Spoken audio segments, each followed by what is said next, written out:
Hello, everybody, and welcome into another Oilers News and Rumors here at the Hockey Writers. I'm your host, Matthew Zator, and as always, joined by Brian Swane. Brian, how's it going? Doing good, Matthew. Good to check in again. For sure. It seems like we talk about the same stuff on these things with the Oilers every time. But until they change the narrative, that's what we'll be talking about. So they are still very mediocre, the definition of mediocre, I guess. 11-11-5, 500 team, and out of the playoff picture. Although, I mean, the way it's stacked up right now, they can go on a bit of a winning streak and get back in there. Only a point out of the second wild card spot. It's held by the Seattle Kraken as we're recording this. Although the Kraken do have 3 games in hand, which is a bit crazy. They haven't played a lot, I guess. Everyone else is around 26, 27 games. So, the Kraken have those games in hand. But, I mean, the Oilers are still – they haven't really hit any traction this season yet. They're not as bad as they were, that one season where they had to go on that ridiculous winning streak where they were way below 500.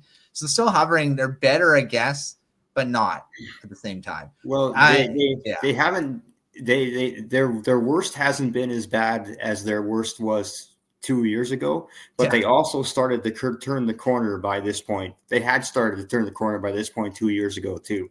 Yeah. So you can look at that 2 ways. Yeah, for sure. They haven't turned around. They're going to have to start soon because we are a little past the quarter mark. Actually, 27 games is basically a third of the season, which is hard to believe. So, I mean, they're going to have to start doing some stuff. The last game they were shut out. 1-0, and maybe that's a bit on Jesper Wallstedt, who's been on a heater. He's been, he had like 3 shutouts in his last 5 or 6 starts, which he's been on fire. So I mean, maybe that's not on the Oilers, that's just on a hot goaltender. But they have struggled offensively, which is very surprising for a team that has Connor McDavid, Leon Draisaitl, just got Zach Hyman back, although he has to take some time to get his game back. Do you have an explanation why their offense is not – I mean, they're not clicking, it seems, right now. No one is. I mean, even Draisaitl and McDavid, I would not say are producing to their standards, and then they're just flat out not getting the support scoring. Jack Roslovic, who is probably the one guy who was really outperforming expectations in terms of offensive contributions, he's hurt. He's likely out until Christmas. He's missed a few games already. And then you get Hyman back, but Hyman has 1 goal, and I think he's at 6 or 7 games now. Mm-hmm. So he hasn't been the injection of offense that they were hoping for yet either when he returned. And then, you just look down the lineup. Andrew Mangiapane had a quick start. He had a couple goals in his first 2 games, but he's only got a couple goals since then, so he hasn't done much for the team. Guys like Adam Henrique aren't producing offensively. So even someone like Matthias Ekholm, who you could usually count on for 10 to 12 goals a year, he's only scored once or twice so far this year. So it's a lineup wide thing. And so I don't know if you can really pinpoint it to any one thing, but it's, when it might just be a fact that, I struggle to answer this all the time. It just might be a fact that this team has just hit a wall this year after all the hockey they've played, and they just lost some key players from especially Corey Perry, but key players that just haven't been able to sustain those losses, and here we are. Yeah. I mean, I was going to mention Perry. I mean, he's slowed down from his crazy start with the Kings, but he's still, an impact player. And he would really help this team quite a bit, not just on the goal scoring, but like you say, with the way he plays. I mean, his passion for the game, and he's really been missed. They miss him probably more than anyone ever would have realized. And you're right. Like, I think even if he was on this team and hadn't scored a single goal, his presence would still have made a difference, because they just don't have that kind of guy. And I think his leadership is really been missing. Just the attitude that he brings to the ice, that just isn't present on this team. And you would hope in a situation like that, where you bring in a guy like Perry and he plays here he played about a season and a half here, but when you bring in a veteran like that, you would hope that what he does kind of imparts on guys like Draisaitl and McDavid Nurse, Nugent Hopkins, whomever, and they kind of can carry that forward once he moves on. But it doesn't look like that's necessarily happened. They're still the same guys he was before he left, and that's fine. Or sorry, before he arrived. I mean, that's fine. Maybe that's who he is, but he's gone, and no one has filled his void. Yeah, I mean, he was great since he signed with the Oilers. In the couple of years he was there, and maybe they underestimated his impact and didn't push too hard to get him back. And there was rumors that he might retire and all that, but he did end up signing with the Kings, and he's looking pretty good there. And I think they've really benefited from his leadership over in LA as well. So that's a big deal, right? For sure. All right. Something we've talked about many times on the show is the goaltending. Stuart Skinner has had a pretty good last few games. He only allowed the one goal against the Wild, which, that wasn't on him that they lost, because you allow one goal, you should probably have a good chance to win. Yeah. He had a shutout previous to that. But still, the goaltending isn't the strong suit of the Oilers. Do you think that is something that maybe has turned a corner now, or are they going to be looking at, guys like Tristan Jarry, which is a guy they've been kind of linked to, among other names? But what do you think about the goaltending? Should they still be going after a veteran guy that seems to have turned his career around this season?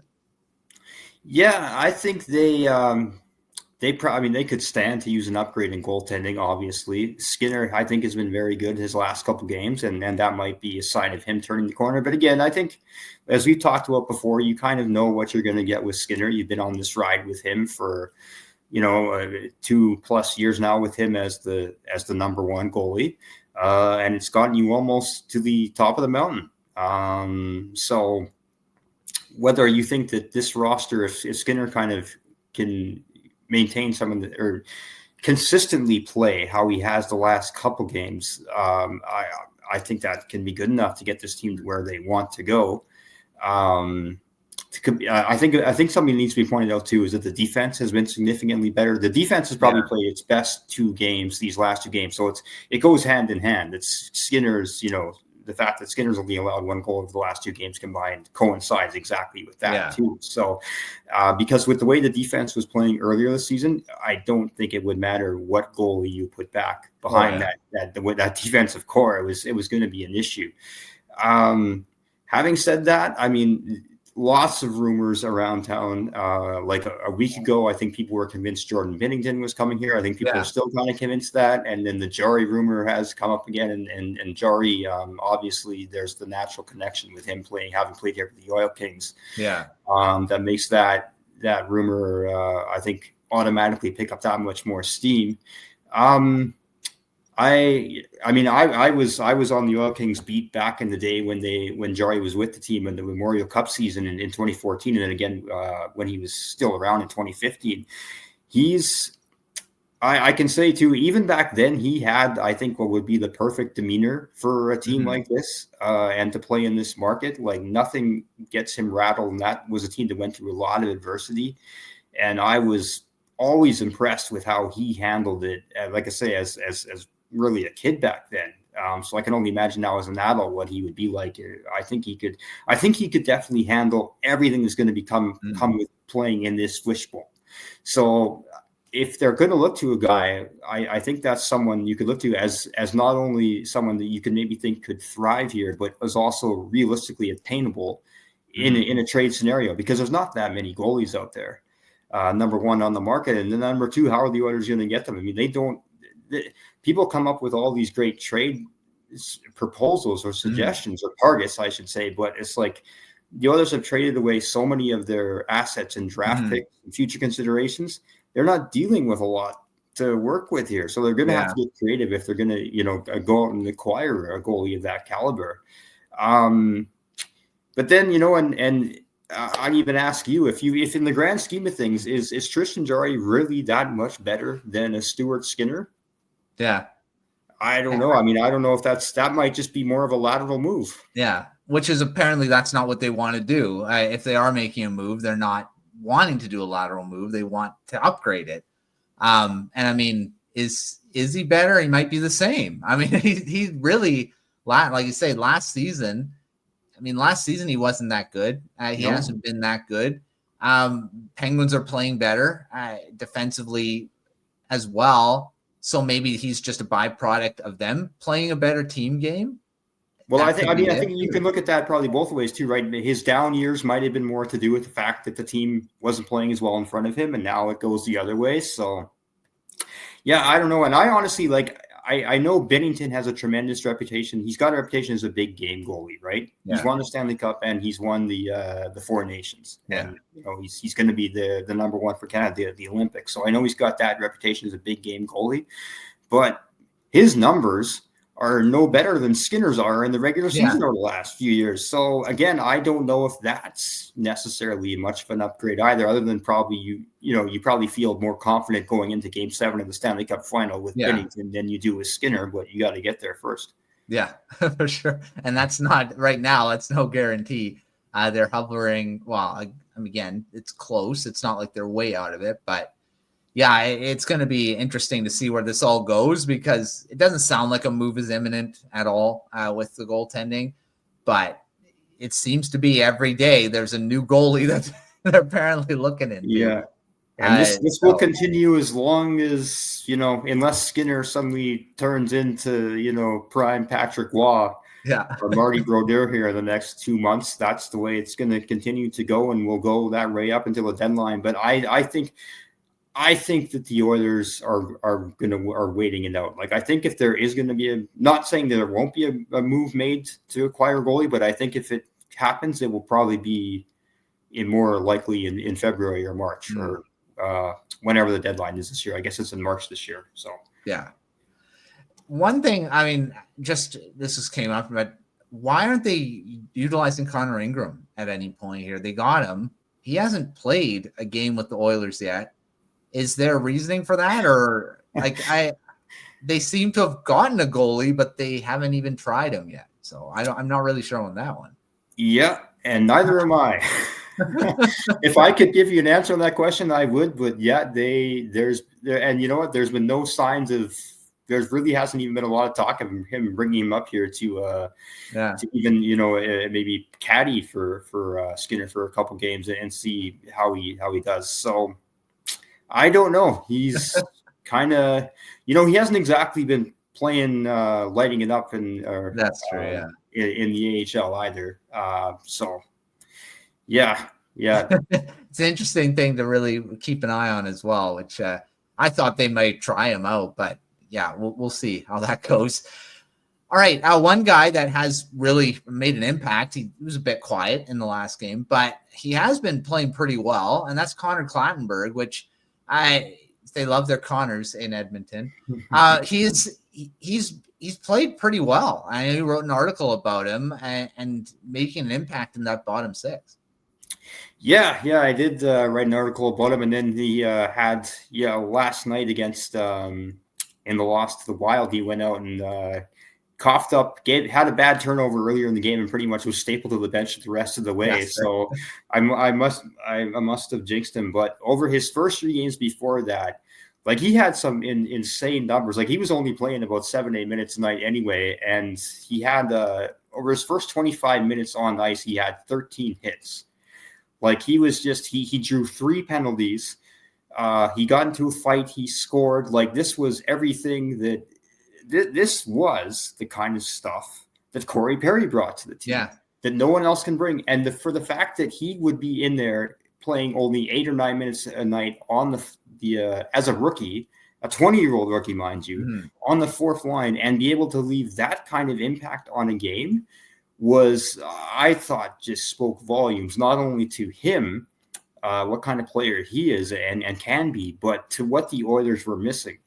And I think he really brought a spark that rubbed off on the team in that Seattle game when they won 4-0 on Saturday. That was a game when he got into a fight, but he had 7 hits, a couple block shots in 6 minutes. And what I wrote about in the articles just seemed like this is kind of the energy that seems to be infectious and rubbing off on the team. 2 others Oilers got into a scrap that game too. This is stuff you just did not see them doing a month ago, and now you put someone like that in the lineup, and it's just incredible how that kind of seems to spread throughout the locker room, and especially from a guy who again is 20 years old and as of 6 months ago hadn't even played a single professional game.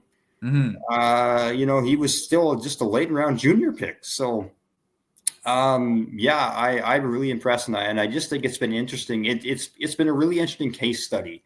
Just the presence of Connor Clattenburg, what he brings to this team, and that kind of dovetails back to what we were talking about with the absence of Corey Perry. Yeah, for sure. I mean, you're gonna have bad games. I mean, that's just inevitable. I mean, I guess he wasn't quiet. He was quiet, and he was noticeable in a bad way, I guess. Yeah. Quiet in the way that he should be. He's been really good. And I mean, notwithstanding that one bad game. So we'll see if he can continue that. And I mean, guys that he might hopefully inspire, guys like Trent Frederick, who, hasn't really been that impressive this season. And that's what he should be bringing. Exactly. Lineup too, right? So exactly. And so what does that say about Trent Frederick when the 20-year-old kid can come in and have that kind of impact in limited minutes, and not what Trent Frederick has not been able to do all season and is getting paid quite handsomely to do so. So yeah, right.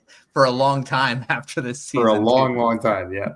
So we'll see if he can continue that and make an impact in that bottom six, which I mean needs it for sure. As we were talking, maybe not offensively, he might be able to. He's not going to score a lot, but maybe spur on that passion, that physicality, that stuff that you need going into the playoffs, or a push to the playoffs at least.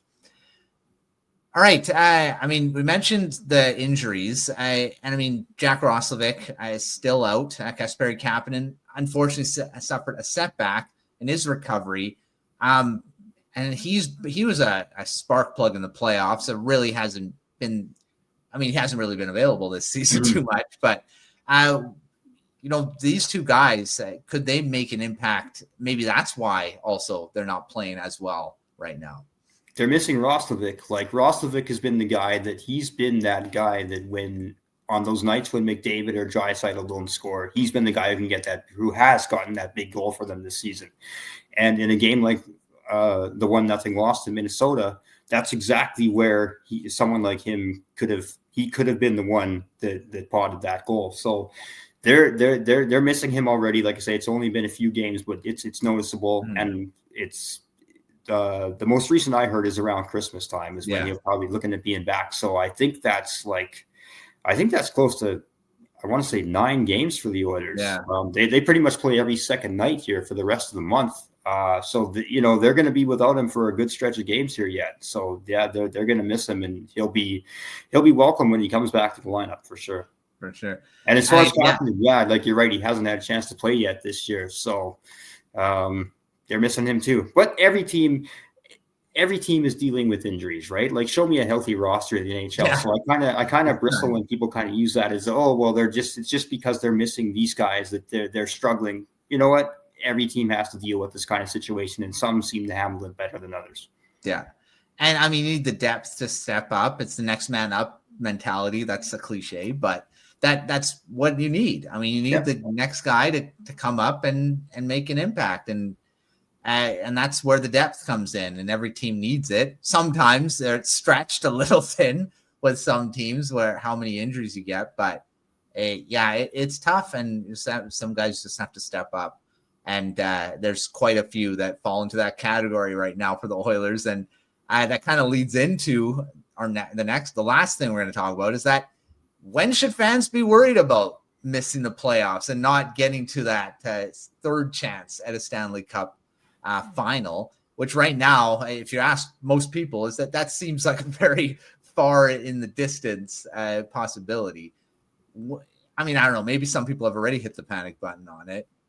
They're not way out, like you say, point out of the playoff picture right now, but they can't seem to get on that solid winning track. So when should people kind of be really panicking? It's funny because for all like how worked up people get about things in this market, everyone still kind of seems to talk of the playoffs as if like it's already they're there. They're going to make it. There's no concern. Just like everyone, when people talk about building this roster or making acquisitions, it's all about like getting guys that are going to get them to the Stanley Cup. No one's talking about, oh, we got to get guys that are going to make sure this team gets into the playoffs. The Oilers are lucky in the sense that the Western Conference playoff picture is, there's a lot of teams just hovering just a couple points above 500, right? In that range of like, right at 500 to maybe 3 or 4 points above. If they were in the Atlantic Division, the Oilers, I think, would be like 5 or 6 points out of a playoff spot already. So they're lucky. I mean, you shouldn't be, if you're 11-11-5 at this point in time in the year and you're still just 1 point back to the playoffs, I think you're lucky. Yeah. And so I wouldn't say I wouldn't be concerned yet. I think, and part of that just is because they are so close. It's funny because we were bringing up that 2 years ago, and at this point, when they finally started to turn the corner, they were like 8 or 9 or 10 points back still at this point, going into the beginning of December. Yeah. That's when you start to worry.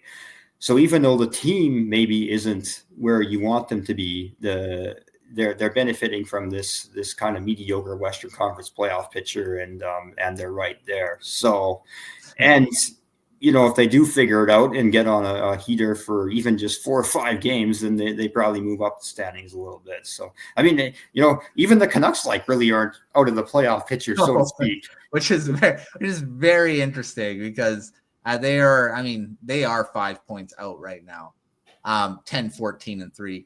But yeah, in the East, they'd be done. I mean, you'd be already talking about, you're really out of it now. When you're closing in on. Like, I think I want to say the Atlantic Division has, I believe, 5 teams that are at least 6 points above 500 or better. Yeah. Which is 30 Boston Bruins, who are out of the playoff. There's, by a what? You got to point out, but they have 30 points. Oh, sorry, it's the Metro. It's the Metro, I think, that has 5 teams. The Metro has a bunch of packed teams right there. Yeah. So, I mean, in the East, if these teams were in the East, I mean, everyone's panicking like crazy right now. I mean, that's the difference between Edmonton and Toronto, I think. Yeah, right. Because the Maple Leafs fans are really, and they're a game above 500. Yeah, their record is no worse than the Oilers, but I think the panic is a lot greater there, just because, probably just because it's Toronto too, and there's they have a lot of there's a lot of PTSD around that team. For sure. I mean, the Oilers are going to have to figure some stuff out, but yeah, they're lucky that they're in a bit of a mediocre conference right now. The only real team that's really running away with anything are the Avalanche and Stars, really. I mean, they're the Stars. I mean, you look at like Winnipeg is only around a point or 2 above 500 now too. So who would have thought that we'd be talking at this point in time now that like some of your top teams in the West are, Minnesota, Anaheim, San Jose's ahead of both the Oilers and the Jets. These younger teams now are kind of starting to step up, and are they going to maintain this level for another 55 plus games, or are they going to start to see a bit of a regression? And then the veteran teams that are kind of struggling right now, even Vegas is, so. Well, you look at the Blackhawks; they're right in there. There's another one, another younger team that's starting to realize its potential now. So, and Utah, Utah's right in there as well. I mean, it tied with the Oilers with the 27 points each. It is an interesting dynamic in the West. The East is a little, I mean, they got a lot of competitive teams, which a lot of surprising teams too. The Boston Bruins is one that I thought weren't going to be as good this season. So it is interesting to see how it all played out. I mean, it's very early, really. Although you can stop saying that soon, because we're getting, like you say, a third into the season. Yeah, it might not be as early as used to be. So it's starting to, and I mean, you think about it, we're 3 weeks from Christmas. That's I know U.S. Thanksgiving is kind of the postmark for when people want to be in the playoff hunt, and obviously it is, right? About 3/4 of teams that are at the statistics bear it out over history. But to me, Christmas is when you really kind of like that's when I think you start to really get nervous if you haven't started putting it together by that point. Yeah, Christmas break. We'll see where the Oilers are, and where they are in the playoff picture. But it's going to be something to monitor, and hopefully they can continue on their. I mean, a little bit more positivity. There is some positivity, like with the goaltending, and their defense is getting better. If they can start scoring, maybe they will turn it around. So we'll see. Yeah, honestly, I mean, their last game, I think it was the best game they played in defeat this year. And if they play that kind of game, if they bring that every night, they're going to win a lot more often than not. So, I mean, there is some positivity right now, but positivity got to turn into points. Yeah, definitely. All right. Well, make sure to check on everything at hockeyreddits.com. We got great articles from the Oilers writing team every day, literally, because there is Oilers stuff every day. So make sure you're checking all that out. All of our Substack newsletter as well to keep up to date with all those articles, and of our videos as well on the YouTube channel. But until our next video, we will see you next time.